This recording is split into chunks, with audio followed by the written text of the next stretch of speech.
สบายดีน้องอาเบ้ยเจ้าสีนอนนี่หรือนอนพุ่นเอ้าเรื่องแหละนอนพุ่นบ่อยู่นี่เย็นได้เอาเบยมาจอบเบิกพอดีเลยน้องสบายดีเอาเบยอยู่นี่เย็นเด้อมาเบิ่งเพื่อนบ้านเพิ่นว่ามาเบิ่งเพื่อนบ้านกำลังสิแล้วแหละเนาะพี่น้องใส่แดนเพิ่น กันบ่เปิดกันเด่นไว้เมาอันน้อยเพิ่นเอาลองปูลองมึงดูเตะเห็ดหนาๆขึ้นก็ได้เนาะตัดด้วย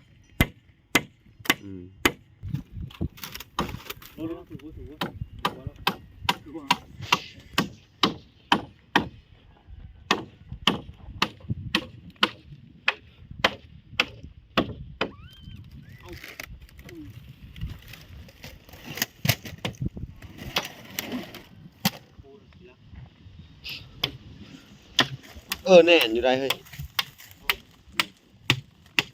แน่นอยู่มันบุวิโอนมาสิดึงมาปูพี่น้องเลยปูขาดแถบถ้ามีแป้นก็โอเคอยู่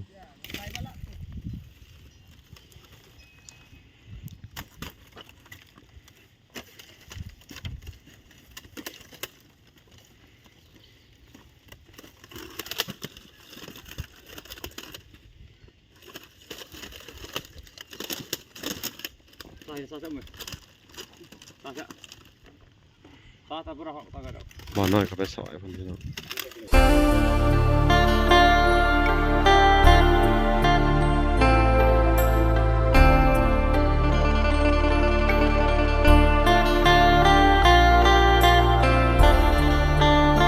เอาโอเคนะพี่น้องเนาะ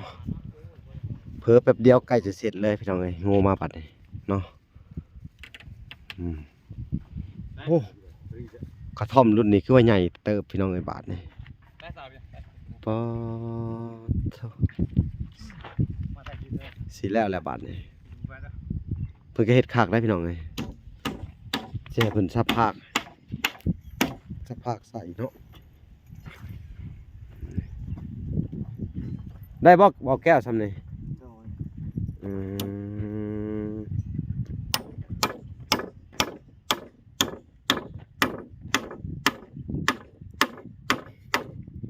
มีไผคล้ายไหมไผบ้านเนี่ยไม่ยากเลยไผบ้านเฮามันอึดเดี๋ยวนี้มันคือตะกี้ได้อ้ายกี้พอได้อยู่มันเป็นสังคมกูมือมันเป็นทันสมัยยุคสมัยแล้วมันไปหลายอย่างการนำไส้การทิมกาเป็นไม้เป็นตอกเฮ็ดฐานที่ยังมันก็บ่ไปเนาะไม้ธรรมศาสตร์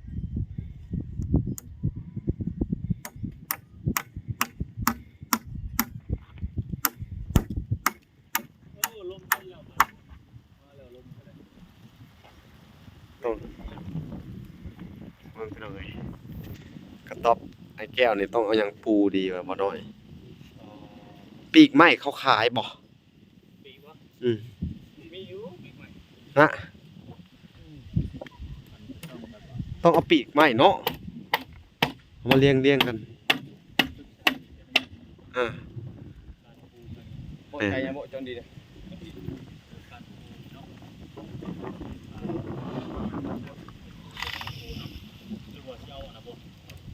สวัสดีท่านบลาเด้อสบายดีลืมกะลูบ่กะลูไอ้นั่นขาดแตกกันมันจะดีกว่าสิพุกกะโลว่ะน้อยมันคักเลยคือไม้นี่บ่พอถ้ามันบ่นี่ราคาถึงกับไม้ค้างไม้ตัวเฮาสิเอาถอยพังซ้ำนี่บอกบาทนี้แต่เอาไม้น้อยมาไปโตนึงยัง4-5โตก็มีแต่ว่าเนาะมันเหลือก็ดีก็สิให้เพิ่นไปขอน้ำอันนี้เนาะเจ้าของที่ดินนั่นนี่เด้ให้เพิ่นไปตัดเอามื้อนี้ไปตัดเอาไว้เด้อบ่แก้วเด้อไปตัดเอาไว้เอาลำซะนี่ให้แต่ว่าเดี๋ยวพี่ถามมันไม่พาบ้านให้เด้อเรื่องอะไรพี่น้องก็ต้องไปแบกมาไกลเนาะเจ้าอย่างดีแก้วภาครัฐเข้าสู่เรื่องการเหตุผลมีเหตุผลบ่เป็นหยังซะผมบ่ได้พระเจ้าเอาพื้นพี่น้องเอ้ยทางเบาแก้วเพิ่นก็ซอยเต็มที่เนาะยอดความอยากได้เนาะเบาแก้ว อืม แต่เสียดายไม่บ่พอเนาะ อืม ไปยืมเพิ่น เบิดใหม่ก่อนเนาะ เนี่ยไปขอเพิ่นกับเพิ่นขอบ่ได้ก็ขอซื้อแต่เพิ่นบ่ขายก็ลักบ้านเนาะขอซื้อก็บ่ขายลัก ก็รักเอาเนาะข้อก็ข้อแล้ว ซื้อก็ขอซื้อแล้วบ้านนี้ พี่น้องเอ้ยใกล้สิแล้วล่ะเนาะแต่ว่ายังไม่บ่พอเขาก็สิให้ทางบ่าวแก้วเพิ่นไปตัดมาอีกจัก10กว่าลำเนาะกว่าลำแต่เอาลำขนาดนี้เด้อ จำนี้ ลำใหญ่ครับ ตาม นี่ แบบประมาณนี้เพิ่นแหละเอารถก็ได้ไม่น้อยไม่ใหญ่เอามาเลยแล้วเพิ่นต้องการแบบไว้เพิ่นจับเลยรถ บ่ได้จ่ายกันต้นนี้จ่ายกันเลยเอาแถบไปเลย โอ้แน่นนะเดี๋ยวได้เพิ่นเห็นเนาะ มันทมติ้งไว้เนี่ยแก้วทมติ้งเนี่ยตัวนี้ผมจะบางทีเราจ่าย โอ้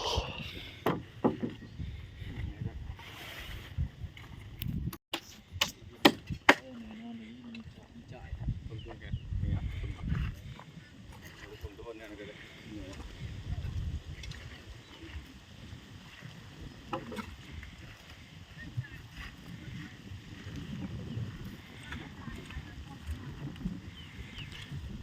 มื้อนี้น่าสิบ่ทันเนาะบ่น้อย บ่ทันบ่ทัน อืม บ่ทันเพิ่น เพราะว่าอุปกรณ์เฮาไม่เพิ่นแหละคือว่ามันพอทั้งแรกพี่น้องเด้ถ้าฮู้ใช่ก็ นี่คอยกำลังที่ว่า7 โมงแรงสำเร็จทั้งหมูทั้งแจกผ้าปู เอ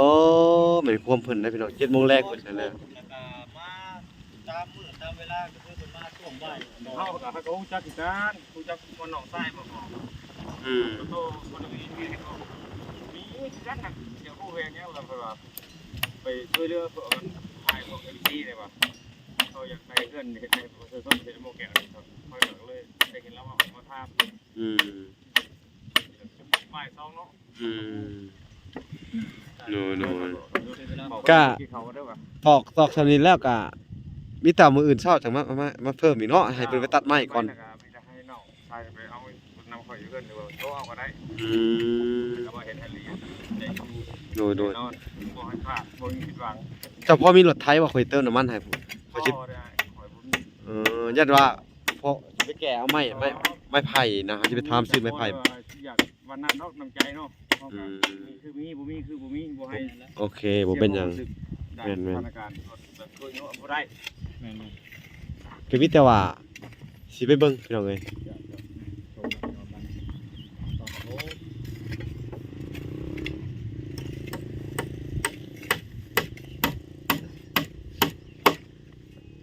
สิไปเบิ่งไม้อันไผ่บ้าน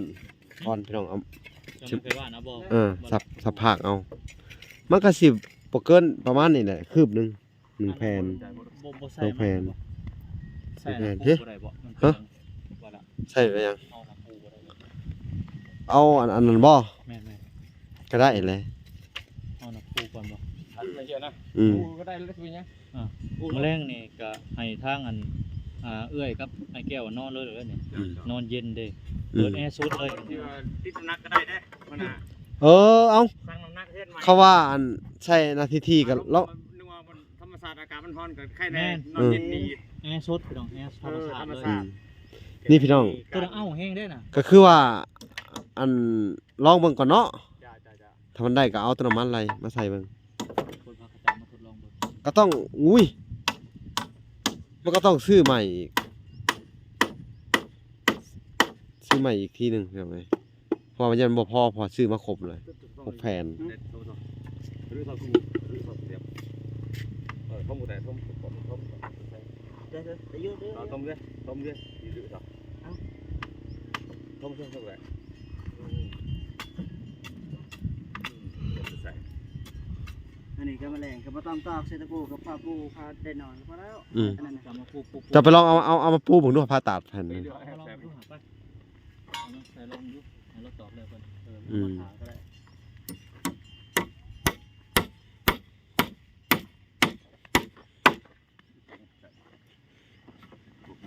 สบายดีน้องอาเบ้ยเจ้าสินอนนี่หรือนอนพุ่น เอ้าเลือกแหละนอนพุ่นบ่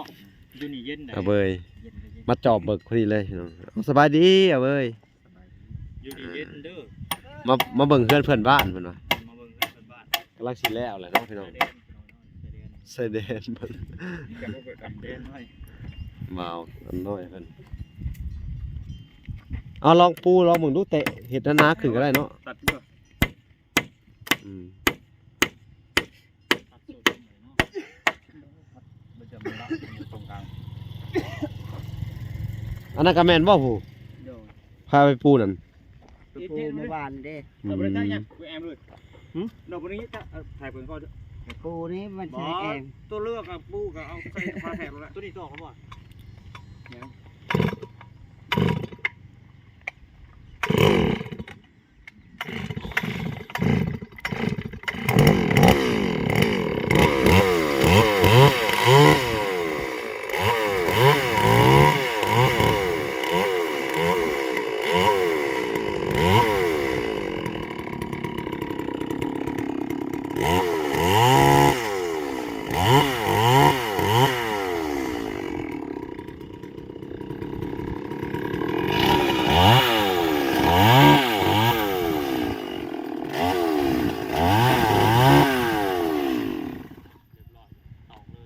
เอาพี่น้องไอ้กา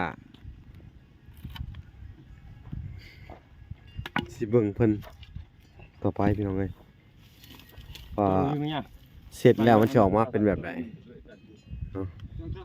แตกคืน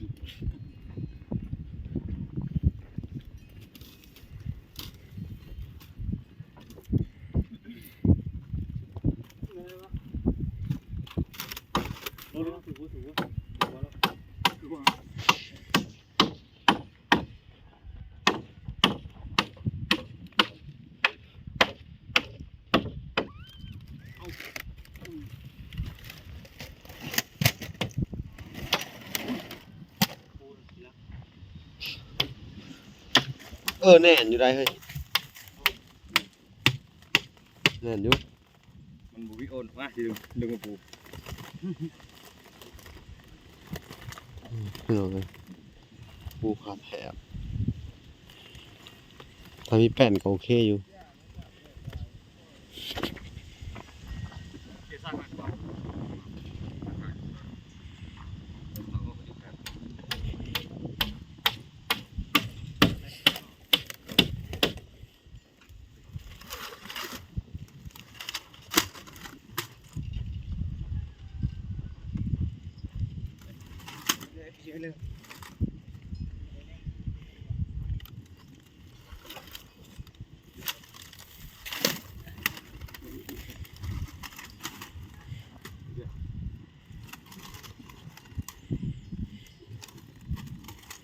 สงสัยต้องได้ไปสั่งผ้าแถมมาอีกเพิ่มอีกแล้วพี่น้องเอ้ย เราเกี่ยวตอนนี้ถูกไหม บอปินกับด่านดูอยู่เนี่ย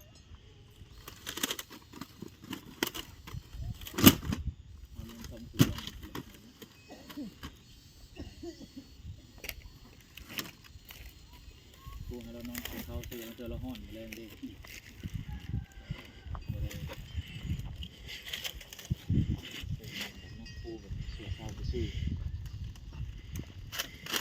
อันนี้มันก็สิคล้ายกว่าเพิ่นอยู่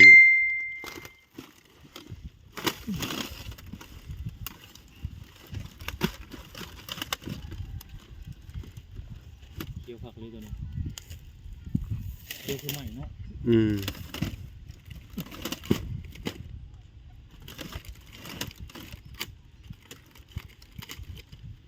ดีป่ะใหม่ยี่ ปรับขึ้นเลย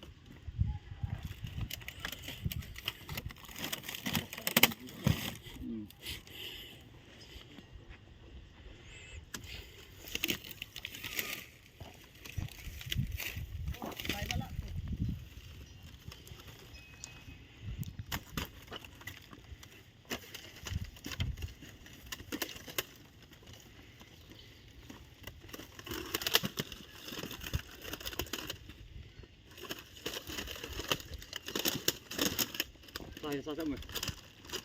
sao sẽ ta bữa nào ta cái đó บ่น้อยก็ไปซอยเพิ่นพี่น้อง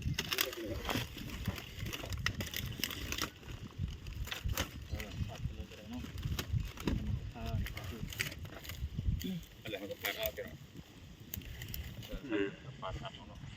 เราแจกไปนอนไปสดจะไรนอนไปเลยนอนเย็นสร้างหมู่สร้างเลย เจ้ารู้อยู่เลยด้วยอ่ะก็เปิดเนาะ ทั้งสิขาดอีก5-6แผ่นเนาะ ที่จะต่ออะไรก็มาเนาะ พอจะ เพิ่นก็จนตัวน้องน่ะ พี่น้องเอ้ย หวายไป สงสัยสิได้เอาเงินทางอันแม่ดอกแก้วอีกแล้วพี่น้องเอ้ยนี่มาซื้อผ้าแถบให้เพิ่นเนาะบ่ได้ซื้อแทงเสาดอกบาท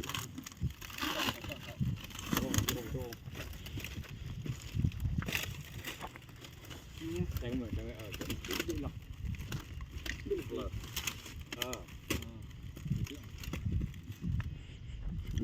แล้วก็ปูสาดยางเอาเด้อปูสาดยางเอา จุ๊บแทงนะจุ๊บหมดอ่ะ เราพูดกับวาด พวกเราปิดเนื้อตัวนี้ปืนเลยเรื่อย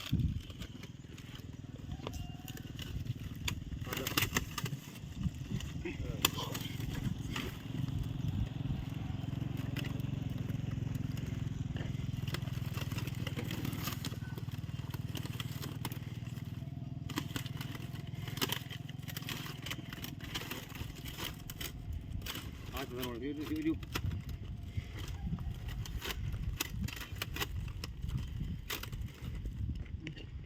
บอลได้เข้าตัดอ้อแกมันได้มันพอดี และเทศกาล ก็มีแต่ว่ามื่นเนาะพี่น้องก็สิได้แล้วอันโกงหลังคาเนาะ เอ้ากะโลเฮาสำเร็จบ่หรือยังยังใส่อีกบ่แผ่นนึงใส่ยังแล้วสิแอมก่อนบ่ บอกไว้ใส่ซื้อใส่บนคือ โอ้ ยันมาสิแอ ยั บ น ล ยัง ง อ๋อบ่แบบแอมสัวข้าวซื้อมันเราเทื่อละมื้อแลงละนอนเนาะ มีลมพัดกับพวกคือกลางคืนผมมาให้เขาเห็น เออ อย่าผู้สาวเห็นเลยยากนะไม่ได้เจอเลยลมแล้วก็อีเด้อไอ้คนนั้นคนนั้น แอมมันสัวข้าวให้เราแป๊บหนึงก่อนมื้อหน้ามาเฮ็ดใหม่ต่อเนาะ ถือว่าใหญ่กว่าเฮือนอะเบยเนาะ แล้วก็คุยกัน คือไปจับก่อนให้เราตอกไปแปะไว้ซื่อๆเนาะแอมไว้ก่อนอืม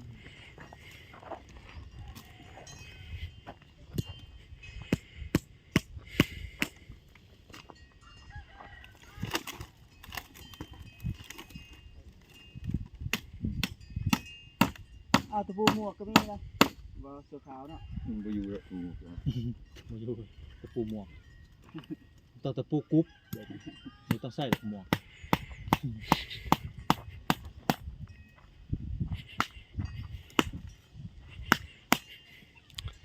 มื้ออื่นทางวลาก็จะได้ไปซื้อผ้าแถบมาอีกพี่น้องเอ้ยน่าจะถูกอยู่ประมาณ1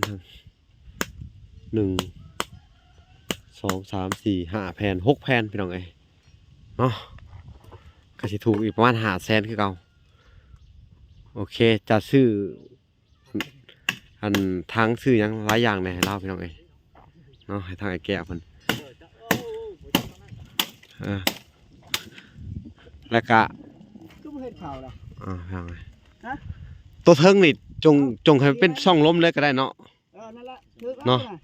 เพราะว่าอันเพิ่นว่าสิจงว่าสิแหละมันจังอากาศมันจังระบายดีมันจังบ่ร้อนบัดนี้เฮาบ่มีปะปงเอี่ยมเฮาจงเลยเนาะซำนี้ก็ได้ปูแอมันซำนี่แหละพี่น้องเอ้ยเอาชั่วคราวก่อนเพราะให้เพิ่นได้อยู่ได้ชั่วคราวก่อนพี่น้องเอ้ยเนาะ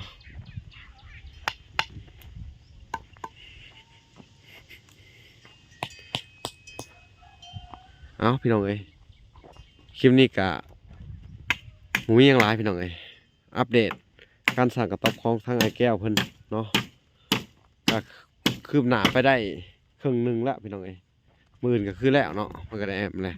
ยังเฮ็ดโครงหลังคาขึ้นไปอีกพี่น้องเฮ็ดทางโครงหลังคาเนาะก็ถือว่าก็บ่มีหยังหลายพี่น้องเอ้ยคลิปนี้ก็จะจบก่อนแต่เพียงเท่านี้พอกันใหม่คลิปหน้าพี่น้องเอ้ยบ๊ายบาย